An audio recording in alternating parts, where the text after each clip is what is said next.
Alright, you guys, today I'm driving the GAC Emzoom, GS3 Emzoom. It's a Chinese car. These guys recently dropped their prices by a huge amount. So this is the vehicle I'm driving today, and I want to take you through the car. It's very sharp styling here, as you guys can see. It's mad sharp, from the headlights to the front grille, which is just sharply designed with those slats. Because this is the R style, this is like the performance version of it, sort of AMG, if you would imagine that. You get the splitters in the front, as you can see. Very sharp styling, aggressive styling. 18-inch wheels as standard in this bad boy.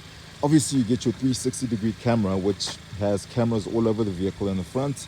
In the mirrors, I'm sure you can see one in that mirror, as well as in this mirror over here. And because this is R-style, you get the R-style badging all over there. Pop-out door handles, which are typical Chinese. And rear styling is also quite sharp. Because this is the R-style, you get these twin tips here, which are real. There is an actuator in there, and the valve can open and close, and you can hear it.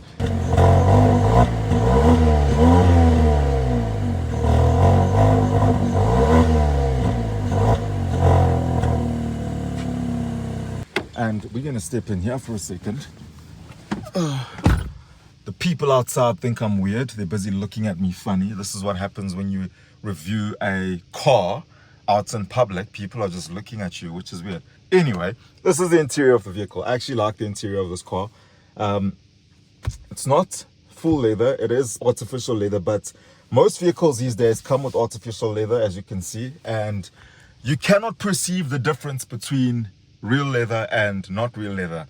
So I would not even think twice about that. It is what it is. You can't feel or see the difference, and most cars do come with artificial leather. If you want real leather, you're gonna have to pay more. I recently drove the Mercedes-Benz E-Class, the current one. That thing is insane. It's a runner-up for Car of the Year 2025. It's a finalist, and it's insane. But even in that vehicle, real leather is optional. You're gonna pay extra for that. Otherwise, it comes with this stuff, this artificial stuff. Even the steering wheel, I love it because it looks chunky. It's a very chunky steering wheel, and the theme in this vehicle is blue. So you can see blue everywhere. Blue in the vents, blue stitching on the doors, blue on the dashboard, etc. You get this infotainment screen here, which looks nice. It's been molded nicely. It doesn't stand out. As well as controls for your aircon here. I really love the fact that they've not taken this and put it in here like most manufacturers do. So these guys have listened, and other manufacturers just refuse to get it. They don't want to listen to that. They do not want to hear it, which is unfortunate because that's what the consumer wants. Look at what Mercedes-Benz did with the C63. They went ahead and said, hey, we're going to develop a 2-liter 4-cylinder C63. That's what we think our customers want. We want to do that. And overwhelmingly, people were like, no, we do not want that. There is no C63 that is a 2-liter. The reason why people bought a C63 was because of a V8 engine and a 6.2-liter displacement and the sound that that thing made. They're not selling any of those, guys. They're struggling with sales in Germany. Here, I've personally only seen one in SA on the road. Only one. And that car's been out for a little bit now. So they need to listen to consumers. What consumers want, give them, because they're the ones that are buying and paying. The audio system here is a DTS audio system. I'm sure you can see it over there.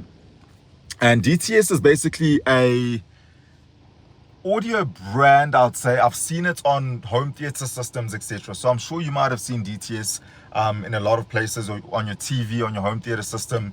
And that's what we've got here. And it's pretty good. It's pretty decent. You get a lot of features on the house here. You get adaptive cruise control. It is there. You get that exhaust actuator. So if you want to turn your exhaust on, you push that button. This does have a soft limiter, and it sucks. I mean, if I just want to show you there, if I rev this thing, it goes up to 2.5. This is foot flat. Just stays at 2.5. So it really sucks that it's got an exhaust tone, it's got an exhaust flap button, but you can't really hear it.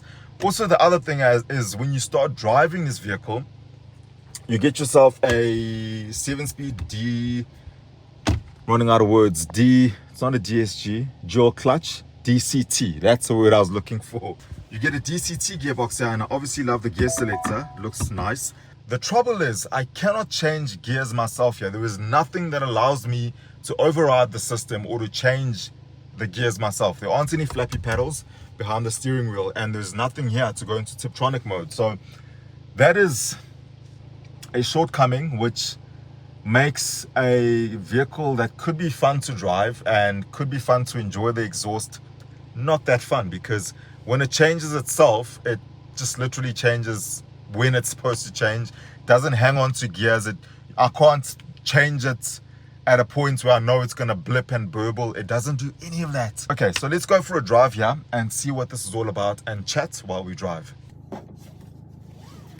Okay, safety first, as always. Slap your seatbelt on. So this vehicle has itself, which way should we go? Let's go that way. So as you guys can imagine and expect, this is a 1.5 liter. Just greeting the weird guy who was staring at me as I was filming this. Still staring at me. Only thing I can do is wave and greet. Not be weird, right? So they've obviously stuck a 1.5 liter petrol turbo engine in here, as they do in most Chinese vehicles. That's okay, it's fine. It's not an issue. The thing about this engine is that it's very different.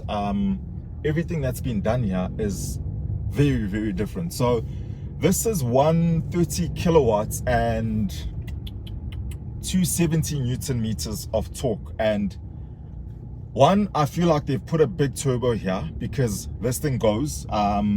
It's taken a while to adjust to the responsiveness of the throttle. You literally touch the throttle and this thing wants to leap and get out of there.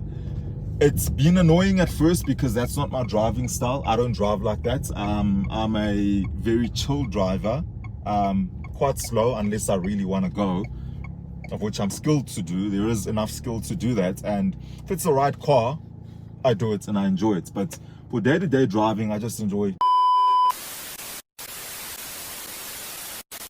So we ran out of space there and I had to stop and delete some stuff. Just space running out, you know, the usual stuff. Anyway, for day-to-day driving, I just want to chill. And this car doesn't allow you to chill. Doesn't want to chill at all, just wants to go. So it's nice for some people. You may enjoy the performance side of it, and it may excite you that this thing just disappears and is, you know, as responsive as it is. The downside for me, there are two things. One is because it's got it's either a bigger turbo or the turbo is boosting very high at a high bar.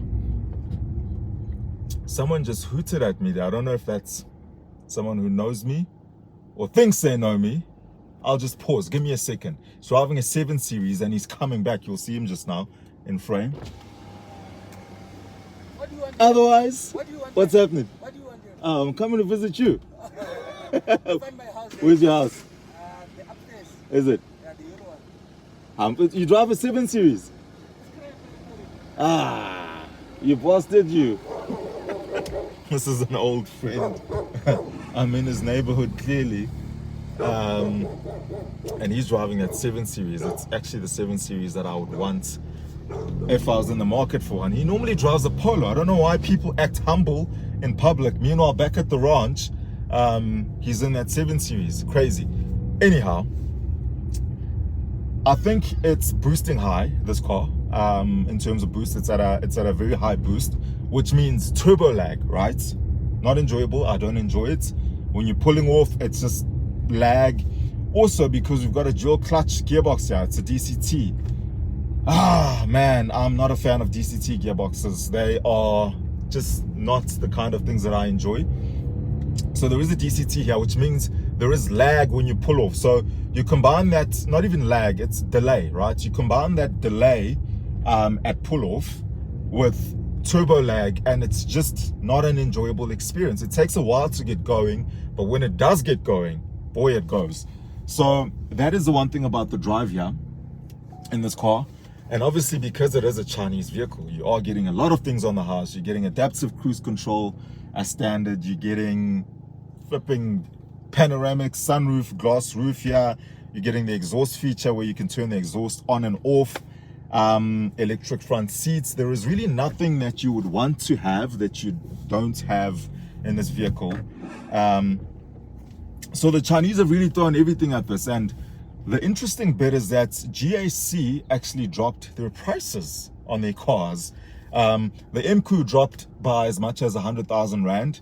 This dropped by 30 to 50 grand, and that's a lot. That's a big difference. Obviously, you want to sell vehicles when you come into a market. I personally believe that they came in a bit high in terms of their vehicles when they first came in last year. And I did say it's in a review on my TikTok page, 2 to 4 Wheels ZA. I spoke about that, and it's proven correct because they've now lowered their prices, right? So starting price here is around 420,000 Rand for the Comfort derivative.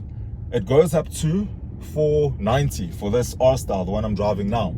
490,000 Rand for this, and full house. And that's the nice thing about Chinese manufacturers. You get everything on the house. There's nothing that you're gonna tick boxes for. Okay, electric seats, tick, that's like 20 grand. Sunroof, another 20 or 15 grand, tick. None of that stuff. So if you're interested, this also comes with a 10-year, 1 million, no, it's actually a lifetime warranty on the engine. So they've added a lifetime warranty on the engine here. That applies to the first owner. So if you're gonna buy and keep for a while, you don't have to worry about anything. And personal opinion on the brand and the car is that it's one of the better Chinese brands out there in terms of build quality. Not to say the rest are bad or crap or anything like that, not at all, but this just feels, oh wow, this has been put together very well. It feels nice on the road, it feels well put together, it feels like a quality vehicle. It just doesn't feel normal like other vehicles would feel. So that's a nice thing here. Anyway, I gotta go. I got things to do, places to be, unlike my old friend there in a 7 Series who's just roaming around roaming around the hood in a 7 Series. I'll catch you guys on the next one. Please like if you've enjoyed the content, if you want to see more of this stuff, and subscribe. I'll see you soon.